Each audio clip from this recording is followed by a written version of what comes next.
Today I'm reading from Man's Search for Meaning by Viktor Frankl, Day 6. I ran back to my hut to collect all my possessions, my food bowl, a pair of torn mittens inherited from a dead typhus patient, and a few scraps of paper covered with shorthand notes, on which, as I mentioned before, I had started to reconstruct the manuscript which I lost at Auschwitz. I made a quick last round of my patients who were lying huddled on the rotten planks of wood on either side of the huts. I came to my only countryman, who was almost dying and whose life it had been my ambition to save in spite of his condition. I had to keep my intention to escape to myself, and my comrade seemed to guess that something was wrong. Perhaps I showed a little nervousness. In a tired voice, he asked me, "You too are getting out?" I denied it, but I found it difficult to avoid his sad look. After my round, I returned to him. Again, a hopeless look greeted me, and somehow I felt it to be an accusation. The unpleasant feeling that had gripped me as soon as I told my friend I would escape with him became more intense. Suddenly, I decided to take my fate into my own hands for once. I ran out of the hut and told my friend that I could not go with him. As soon as I had told him with finality that I had made up my mind to stay with my patients, the unhappy feeling left me. I did not know what the following days would bring, but I had gained an inward peace that I had never experienced before. I returned to the hut, sat down on the boards at my countryman's feet, and tried to comfort him. Then I chatted with the others, trying to quiet them in their delirium. Our last day in camp arrived. As the battlefront came nearer, mass transport had taken nearly all the prisoners to other camps. The camp authorities, the capos, and the cooks had fled. On this day, an order was given that the camp must be evacuated completely by sunset. Even the few remaining prisoners, the sick, a few doctors, and some nurses would have to leave. At night, the camp was to be set on fire. In the afternoon, the trucks which were to collect the sick had not yet appeared. Instead, the camp gates were suddenly closed and the barbed wire closely watched so that no one could attempt an escape. The remaining prisoners seemed to be destined to burn with the camp. For the second time, my friend and I decided to escape. We had been given an order to bury three men outside the barbed wire fence. We were the only two in camp who had strength enough to do the job. Nearly all the others lay in the few huts which were still in use. Prostrate with fever and delirium, we now made our plans. Along with the first body, we would smuggle out my friend's rucksack, hiding it in the old laundry tub, which served as a coffin. When we took out the second body, we would also carry out my rucksack, and on the third trip, we intended to make our escape. The first two trips went according to plan. After we returned, I waited while my friend tried to find a piece of bread so that we would have something to eat during the next few days in the woods. I waited. Minutes passed. I became more and more impatient as he did not return. After 3 years of imprisonment, I was picturing freedom joyously, imagining how wonderful it would be to run toward the battlefront, but we did not get that far. The very moment when my friend came back, the camp gate was thrown open. A splendid aluminum colored car, on which were painted large red crosses, slowly rolled on to the parade ground. A delegate from the International Red Cross in Geneva had arrived, and the camp and its inmates were under its protection. The delegate billeted himself in a farmhouse in the vicinity, in order to be near the camp at all times in case of emergency. Who worried about escape now? Boxes with medicines were unloaded from the car, cigarettes were distributed, we were photographed, and joy reigned supreme. Now there was no need for us to risk running toward the fighting line.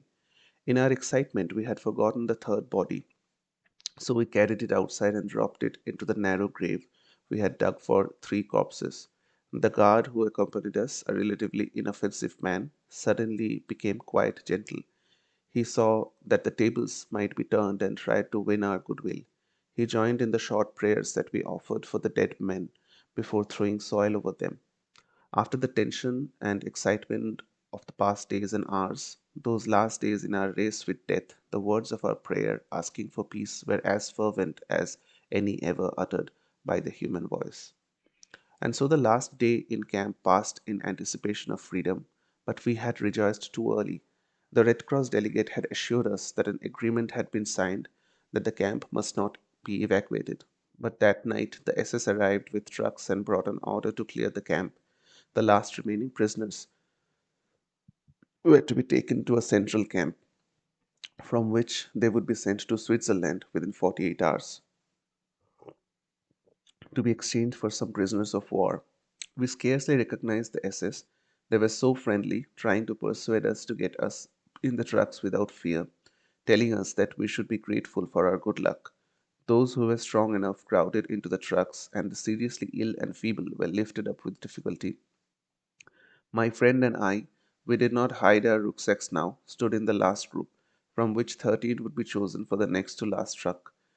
The chief doctor counted out the requisite number, but he omitted the two of us. The 13 were loaded into the truck, and we had to stay behind. Surprised, very annoyed, and disappointed, we blamed the chief doctor, who excused himself by saying that he had been tired and distracted. He said that he had thought and we still intended to escape. Impatiently we sat down, keeping our rucksacks on our backs, and waited with the few remaining prisoners for the last truck. We had to wait a long time. Finally we lay down on the mattresses of the deserted guard room, exhausted by the excitement of the last few hours and days, during which we had fluctuated continually between hope and despair. We slept in our clothes and shoes, ready for the journey. The noise of rifles and cannons woke us. The flashes of tracer bullets and gunshots entered the hut.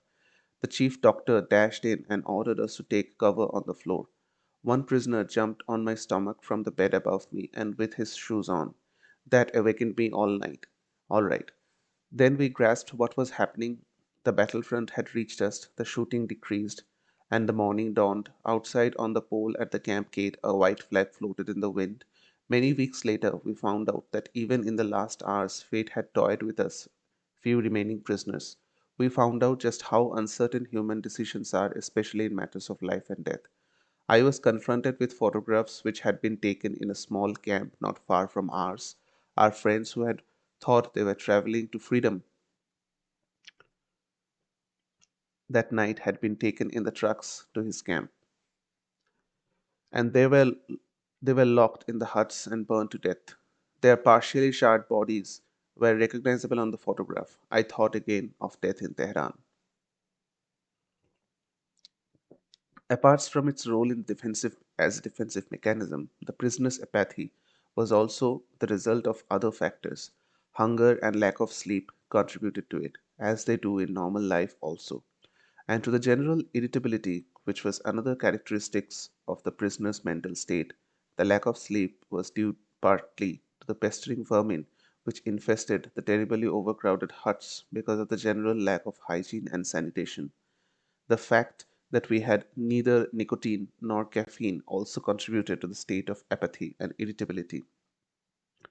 Besides these physical causes, there were mental ones in the form of certain complexes.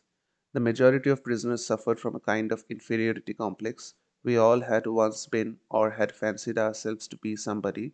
Now we were treated like complete non-entities. The consciousness of one's inner value is anchored in higher, more spiritual things and cannot be shaken by camp life. But how many free men, let alone prisoners, possess it? Without consciously thinking about it, the average prisoner felt himself utterly degraded. This became obvious when one observed the contrasts offered by the singular sociological structure of the camp. The more prominent prisoners, the capos, the cooks, the storekeepers, and the camp policemen, did not, as a rule, feel degraded at all, like the majority of prisoners, but on the contrary, promoted. Some even developed miniature delusions of grandeur. The mental reaction of the envious and the grumbling majority toward his favored minority found expression in several ways, sometimes in jokes. For instance, I had one prisoner talk to another about a capo, saying, "Imagine I knew that man when he was only the president of a large bank. Isn't it fortunate that he has risen so far in the world?" Whenever the degraded majority and the promoted minority came into conflict, and there were plenty of opportunities for this, starting with the distribution of food, the results were explosive. Therefore, the general irritability whose physical causes were discussed above, prominent prisoners, the capos, the cooks, and the storekeepers and the camp policemen, did not, as a rule, feel degraded at all, like the majority of prisoners, but on the contrary, promoted. Some even developed miniature delusions of grandeur. The mental reaction of the envious and grumbling majority toward this favored minority found expression in several ways, sometimes in jokes. For instance, I heard one prisoner talk to another about a capo, saying, "Imagine, I knew that man, when he was only the president of a large bank. Isn't it fortunate that he has risen so far in the world?" Whenever the degraded majority and the promoted minority came into conflict, and there were plenty of opportunities for this, starting with the distribution of food, the results were explosive.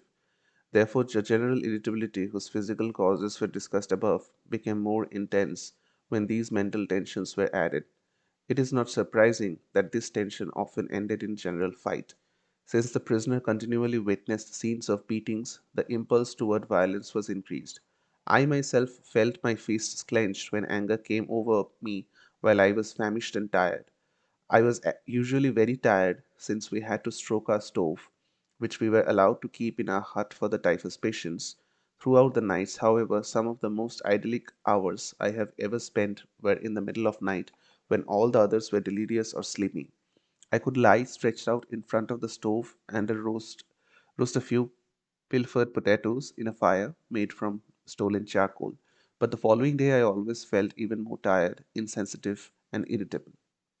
While I was working as a doctor in the typhus block, I also had to take the place of a senior block warden who was ill. Therefore, I was responsible to the camp authority for keeping the hut clean, if clean can be used to describe such a condition. The pretense at inspection to which the hut was frequently submitted was more for the purpose of torture than of hygiene. More food and a few drugs would have helped, but the only concern of the inspectors was that a piece of straw was left in the center corridor, or whether the dirty, ragged, or verminous blankets of the patients were tucked in neatly at their feet. As to the fate of the inmates, they were quite unconcerned. If I reported smartly, whipping my prison cap from my shorn head and clicking my heels, hut number VI/9, 52 patients, 2 nursing orderlies, and 1 doctor, they were satisfied. And then they would leave. But until they arrived, often they were hours later than announced, and sometimes did not come at all. I was forced to keep straightening blankets, picking up bits of straw which fell from the bunks, and shouting at the poor devils who tossed in their beds and threatened to upset all my efforts at tidiness and cleanliness. Apathy was particularly increased among the feverish patients, so that they did not react at all unless they were shouted at. Even this failed at times, and then it took tremendous self control not to strike them, for one's own irritability took on enormous proportions in the face of others' apathy, and especially in the face of danger that is approaching inspection, which was caused by it.